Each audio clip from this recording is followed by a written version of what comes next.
Hello, students. We are going to work on chapter 3 of Essential Science, and this is the final chapter in the first section or first unit that is overviewing the science study for therapeutic massage. So let me share my screen. So here is your textbook.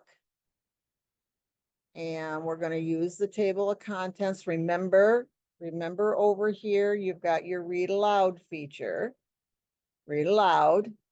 And that's a really good study strategy to have the textbook read to you while you're following along the paper book or listening to it when you're in the car or doing other kinds of activities.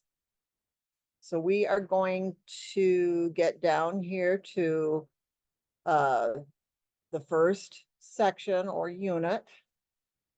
And we have done body as a whole, mechanisms of health and disease. And now we're on chapter 3. So I'm going to open chapter 3 up. And I'm going to close the table of contents here. And let's look at an overview of this chapter. So this is about language. This is terminology, scientific, medical, social, and cultural communication, because we are also going to look at this language. It is how we are going to communicate through documentation or a narrative report or something like that. So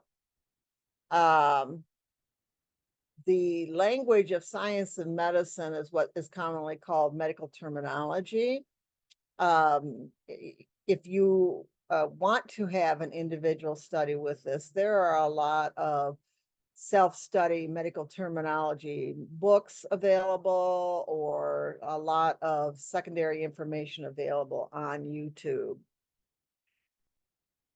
The chapter then goes into a general structure of the body and the language. So this is kind of a little bit of an overlap with chapter 1.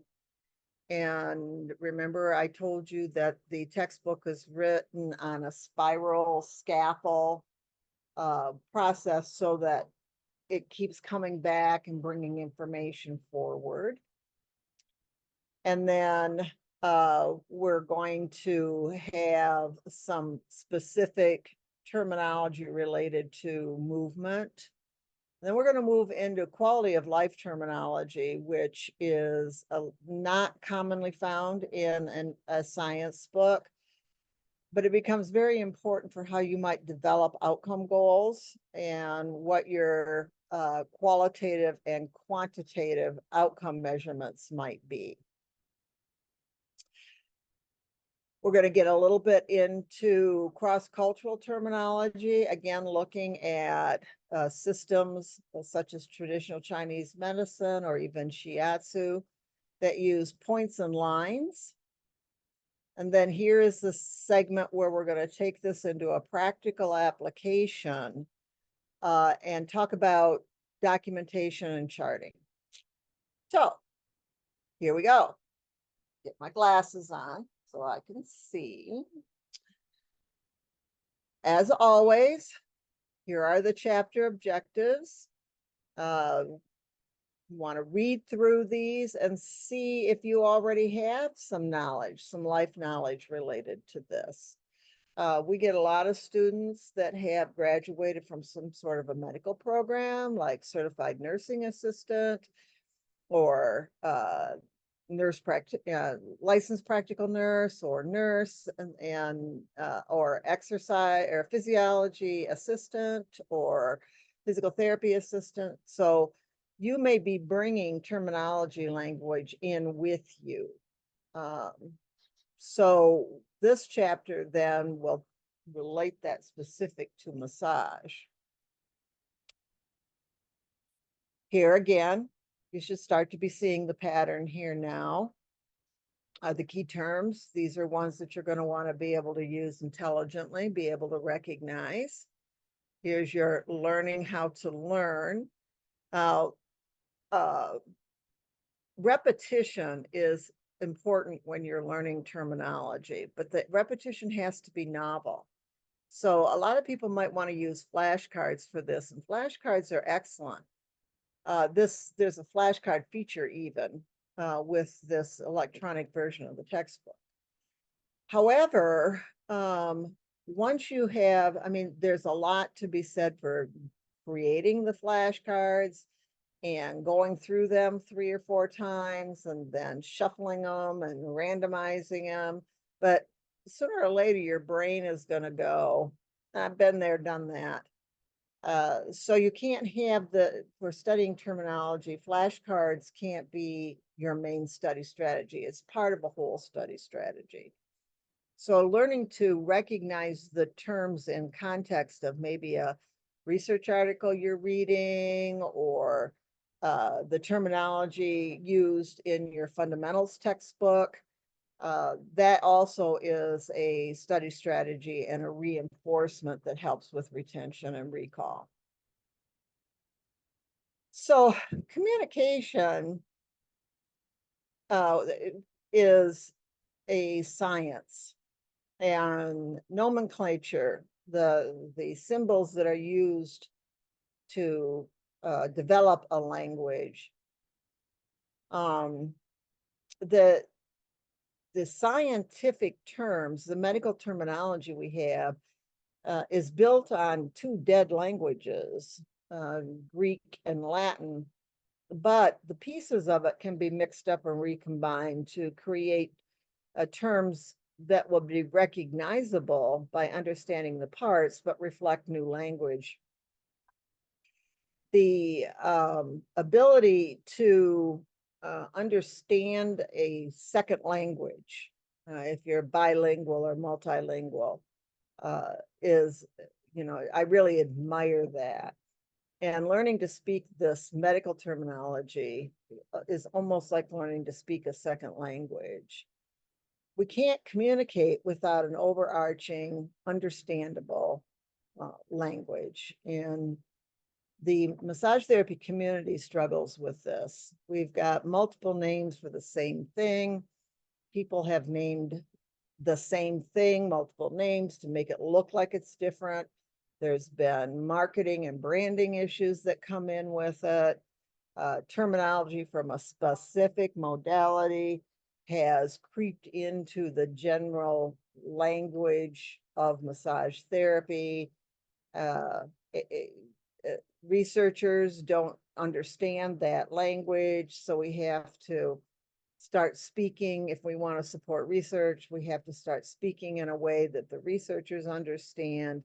So while this might seem like a really straightforward chapter, it's got a lot of nuances in it, and it is an area where the massage therapy community, and not just us, other disciplines, struggle to have a unifying language. So what we're talking about here is just that. And what do we call what we do? So this is the Model Practice Act definition of massage developed by the Federation of State Massage Boards. And they use the language that's more generic. Pressure, friction, stroking, rocking, gliding, kneading that you'll find in this the textbooks that Luke and I write. But other disciplines or other textbooks might use a more Swedish massage, classical massage terminology of French terms like effleurage or petrissage or whatever. And that's been translated. So effleurage means to stroke or to glide. So instead of having to define what it does, that the definition becomes the more currently used terminology. Some systems will have a unique languaging to them to describe what you're doing with massage. Thinking of an example of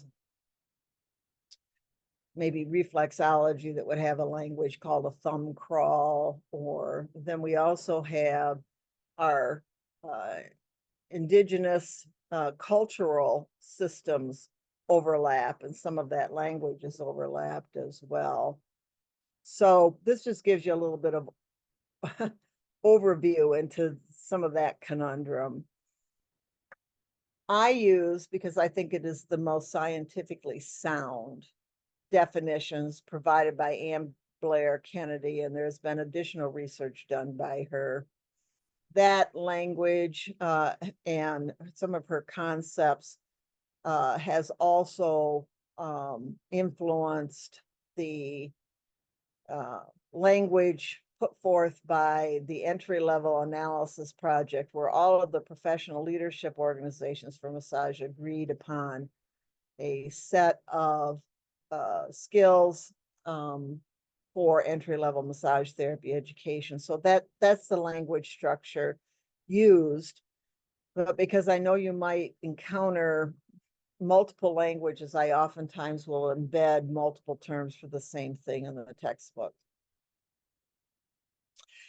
So when we are thinking about how we communicate and the words we use to communicate, when we're talking with our clients, we might need to use a more common language.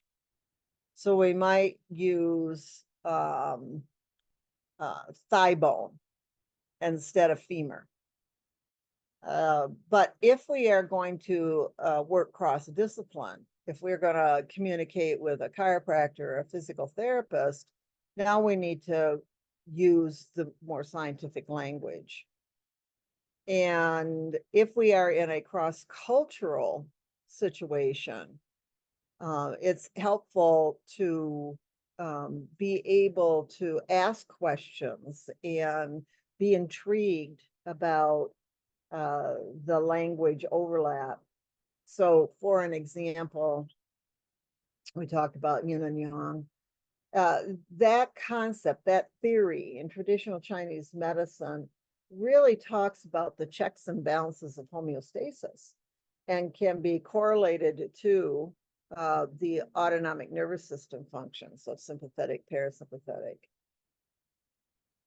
So this chapter is giving you the foundation to communicate in standardized scientific and medical terms, and use this language to develop a critical thinking based treatment plan and documentation.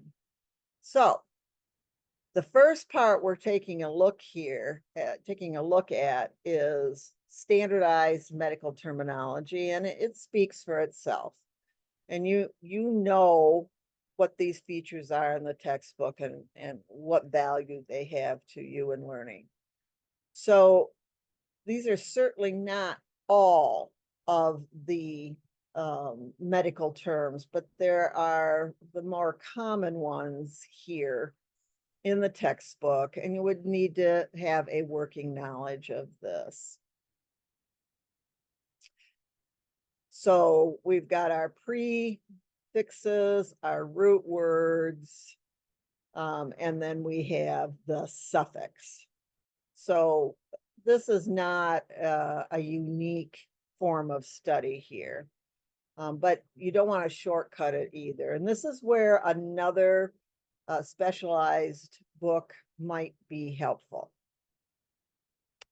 So there's some fun activities here that make you play with the concepts of medical terminology. So it's asking you to make up some words and then define what they mean. And this is a learning strategy. This helps embed the content. Abbreviations is another thing that we need to be cautious about, because while some of them are very common, they can have multiple meanings. And not so much now when we have electronic medical records, but before that, use of abbreviations was often a reason for medical error.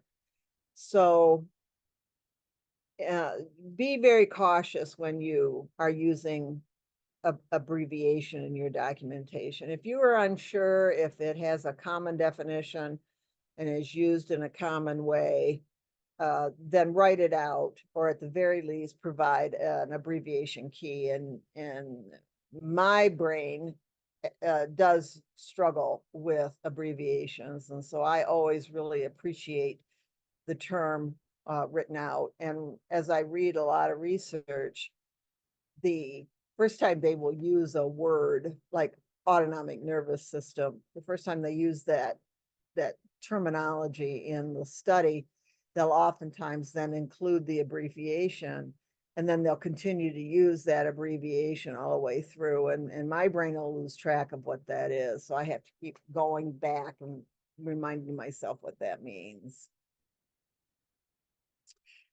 This is an overview of language again, related to parts of the anatomy. And these are kind of like our landmarks when we're driving someplace. So we might say, well, go out to the stop sign and then turn right and drive past the grocery store.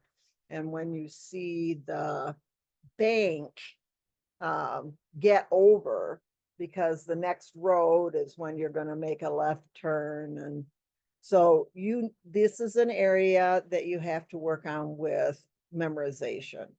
You need to know what these words mean. This narrows down now to talk more about the internal cavities of the body and how they function, our general structural plan, what's axial, what's appendicular, torso, trunk, all of these are memorization. This content here is something that you're going to want to be able to recall and readily recognize when you encounter it in the test question on the NBLEX, for example, or in a research article. At least there, when you're reading through it there, you can look it up. So this section is just a list of terms.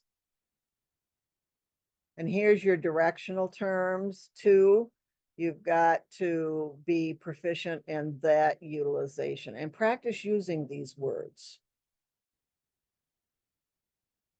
I love that picture. All right.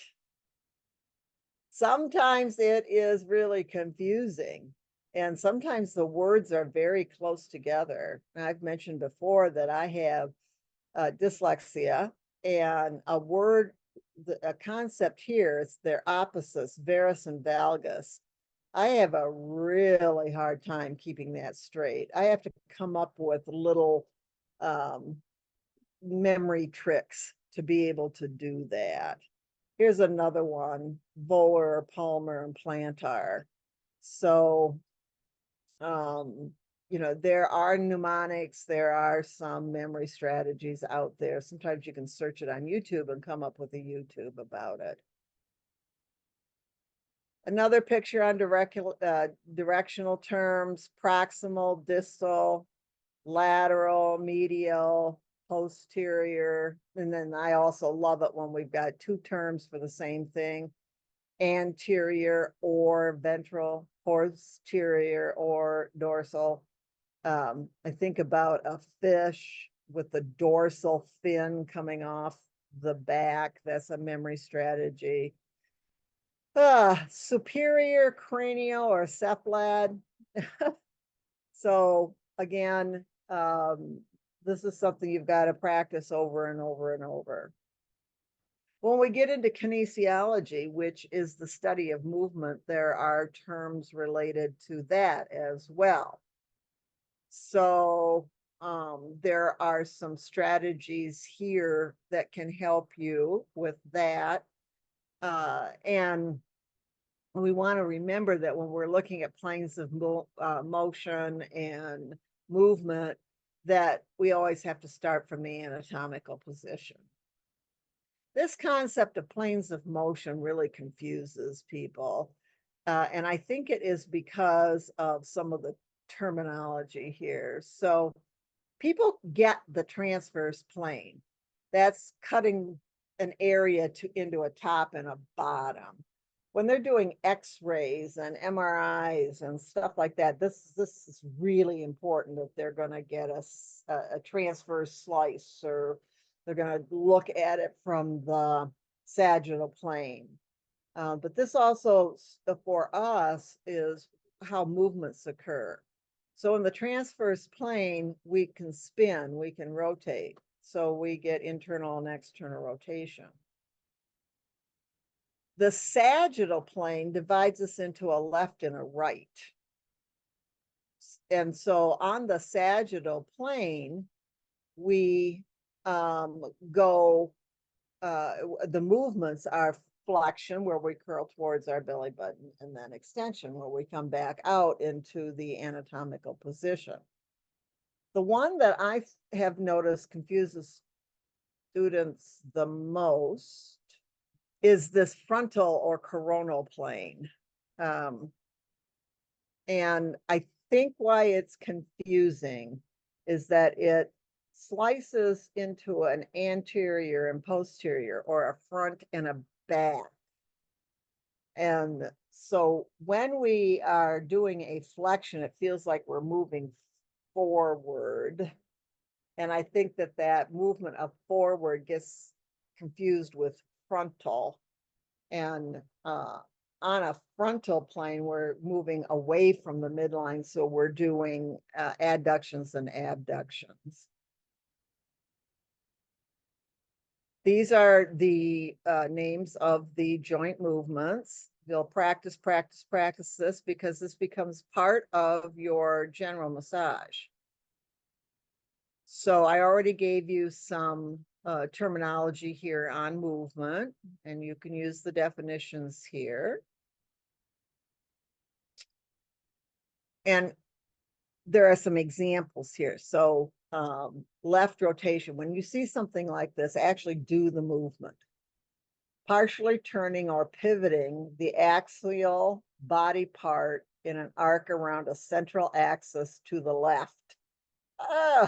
Word salad. Rotation is in the transverse plane movement. That's not bad. That I can get. But these examples help. Begin by standing in the anatomical position and twist your head as if you were attempting to look at your left shoulder. Your cervical neck joints have just rotated left. So make sure that you actually take advantage of the examples. This supports kinesthetic learning. You're actually bringing it into your body when you do that. Adduction here. Add to, come to the body. Begin by standing and position yourself looking like the letter Y. Now lower your arms flat to your sides so you look like the letter I. So these are, again, trying to make the word salad of it. Movement of the appendicular body part toward the midline. Adduction is a frontal plane movement. Read that. Make sure you read that, and then look at the examples, and then come back and see if that's more scientific way of saying things is a little bit easier to understand. So that happens with all of these movements here. And movement is necessary for almost all what we call activities of daily living. And then here's an abbreviation here, ADLs. Things that we normally do, like eating, bathing, dressing, going to work, performing housekeeping duties. Physical movement is involved with that. So a common outcome goal for massage that we can measure is promoting or supporting the ability to move without pain and stiffness while completing daily living activities. So this is a reinforcing activity, and I strongly suggest you do these. So there's an example given in the top here, flexion. Example, I flex my elbow to scratch my nose. You know, it could be I tip my chin to my chest to look at my feet. So they don't have to be pretty. Nobody's going to grade it. It isn't going to, be put in a grade book. I'm not going to check your spelling. But this book is set up for you to write right in there. If you don't want to do that, then keep a notebook where you can do this activity on a separate piece of paper. Of course, we know what this is. Review what you have learned. And here it takes you back up. It says identify regions of the body and surface anatomy, review. And then there's this figure 3.2 that is blue, which means I can click it and it'll take me right to that figure.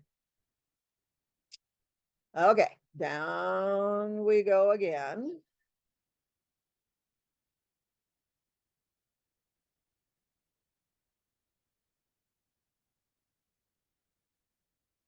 Quick review here. Did y'all get that? Excellent. All right, another practical application. And then now we're getting into what's not typically found in this type of textbook. It's this specific terminology was unlikely to be directly tested on the NBLEX exam. But as far as your professional practice and as you become your own best teacher, this is really important. So the quality of life terminology by the World Health Organization is categorized by domains. And there's an example here of how this can be used as part of our assessment process and how we can use the language for outcome goals. And these examples really help bring the information into real world application of massage therapy. So that's domain 1. Here's domain 2, psychological. And then it'll go down into domain 3, level of independence, and away we go with it.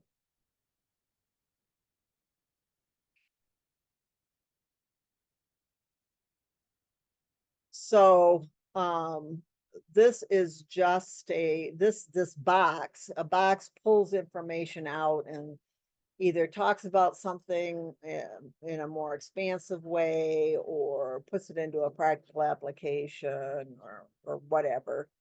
The main body of the text here is going to talk about it sometimes more succinctly. So here is an example. Energy. Energy is enthusiasm and endurance a person needs to perform necessary tasks of daily living, as well as other chosen activities such as recreation. Lack of energy becomes fatigue.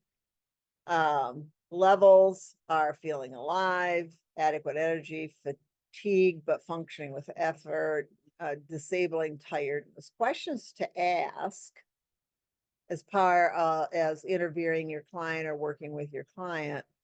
How would you explain your endurance in performing daily tasks like sweeping the floor?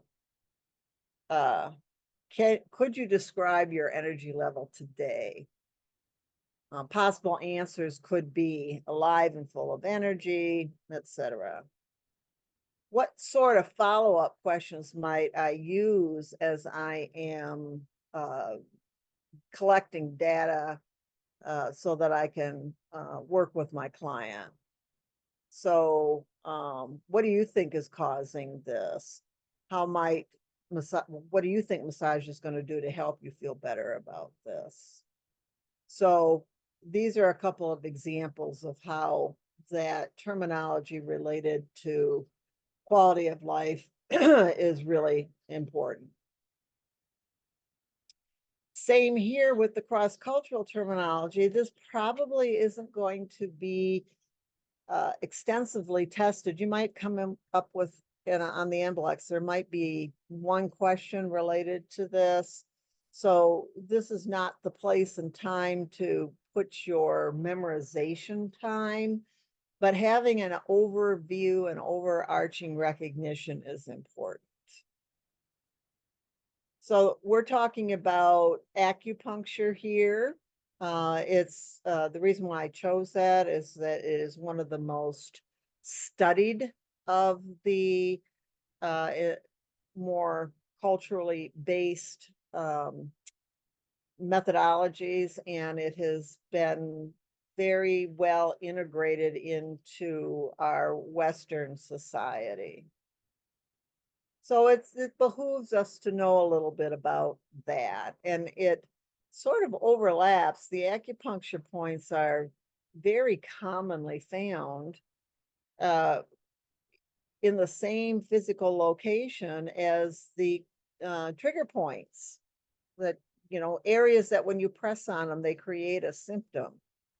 So here's a little chart here of the common trigger point areas. I use this as assessment. I'll give this chart to somebody and I'll say, do any of these pictures look familiar? With your, and mimic your system. They show you your symptom. They show you where your symptom is. So if a person is rubbing on their arm right in through here, like this example, then it narrows it down. I can start to look at a muscle called infraspinatus. So here's a little bit more information about trigger points, and also another point system in Ayurveda, a tradition from India, with the points that are called marmas, and they're typically clustered around joints, but they also overlap significantly with acupuncture points and trigger points. So here's a picture that shows the overlap of the various points with motor points or nerve plexuses that come up close to the surface of the body. A little bit more information on the meridians. Interesting to know. You don't have to memorize this, but interesting to know. And remember, this textbook can be an ongoing reference for you after you become licensed and are practicing. General kind of a picture of the meridian structures. And a little bit more research to help you look further into this, and gives you an idea of where I got the information. And then some review of what you've learned here. Mentoring tips kind of take us out of the textbook a little bit and say, look, over the years that Luke and I have practiced, here's why we find that having a working knowledge of this information is helpful. Now we take everything and we're giving you a practical application, and this is the clinical reasoning and the charting. So we talk about what critical thinking is. It is a learned process. It's a system that you learn. And the pieces of it are set up so that you don't miss critical areas. The scientific method is a style of critical thinking, so that you go through a process where you not as apt to bias it, or not as apt to make a decision that's based on feelings, but doesn't take into account how much something is going to cost or how much time it takes. So here's a comparison and contrast here between critical thinkers and non-critical thinkers. So charting and documentation is an externalization of writing down an abbreviated, concise reflection of a critical thinking process. Most of this is done these days electronically, and you can run a whole business on an app on your cell phone these days. So the technology has really, really improved. If you work in a larger spa setting or pain clinic setting or whatever, they're going to have software that has these features involved with it. So this is giving you the security and the safety that goes with an electronic version. At the same time, you don't want to leave paper documents laying around, because in chapter 2 in your fundamentals text, it's going to talk about how confidentiality is part of ethics.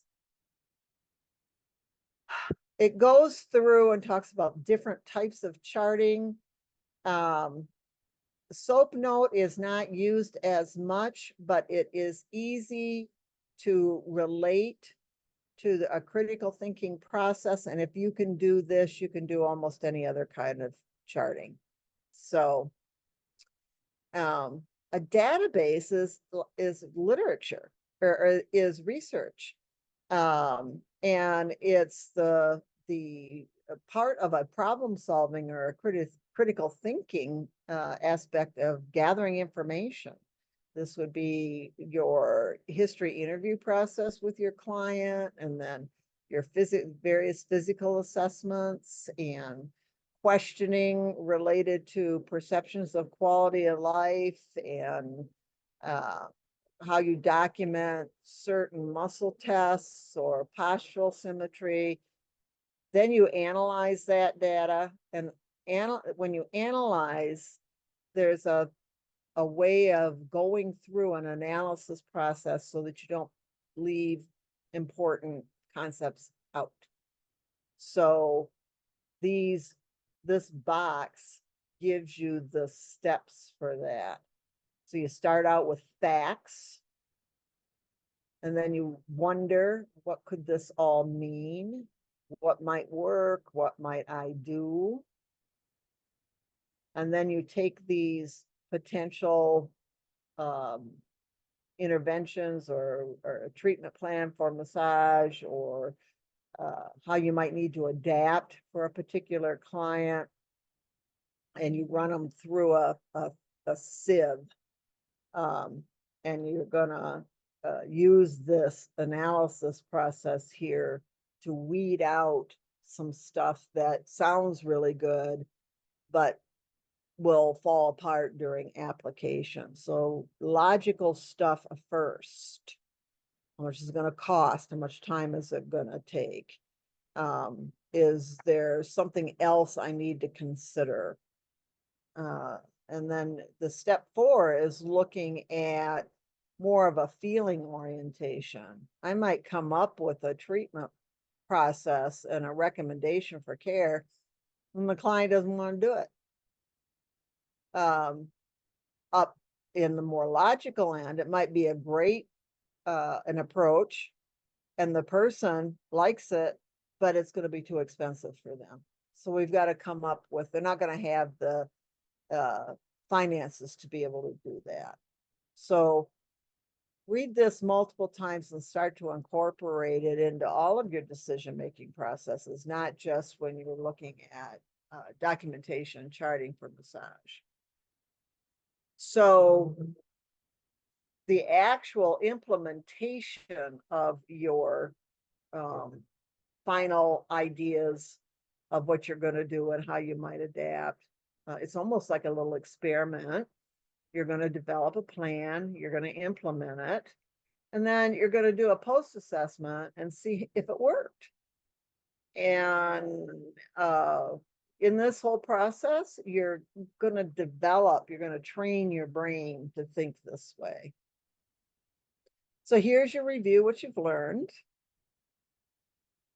Our summary, we know what to do with that now. Remember to that your chapter test that goes into your grade book is on your Evolve site. There are also other learning helps on the Evolve site. Here's your scenario. This is a fun one. This is a English bulldog. So that might be kind of a different way to think through things. The review questions for discussion, practicing multiple choice, using critical thinking, and write your own test questions. So I'm going to share my screen again, and I'm going to show you the online course. Remember, it is orange. And so here is the module 3, pairs up with chapter 3. This one gives you more nuances and more information related to this terminology issue. Here's your exam that you will do. Remember, these are 25 questions, whereas your chapter tests for essential science and fundamentals are much longer. So see, 25 questions. There we go. And going backwards, here's the module. So it's got an overview, medical terminology. Here's some more stuff on clinical reasoning and charting. There's a little case study here. So again, expands on and restates the stuff in the textbook and becomes part of the novel repetition. So that's the study strategies for chapter 3, and that ends our first unit. And it gives you a working knowledge of language and concepts so that as we move into the future chapters in the textbook where we get system specific, you can go back and put it in context with this overarching overview of the whole body. Ta-da.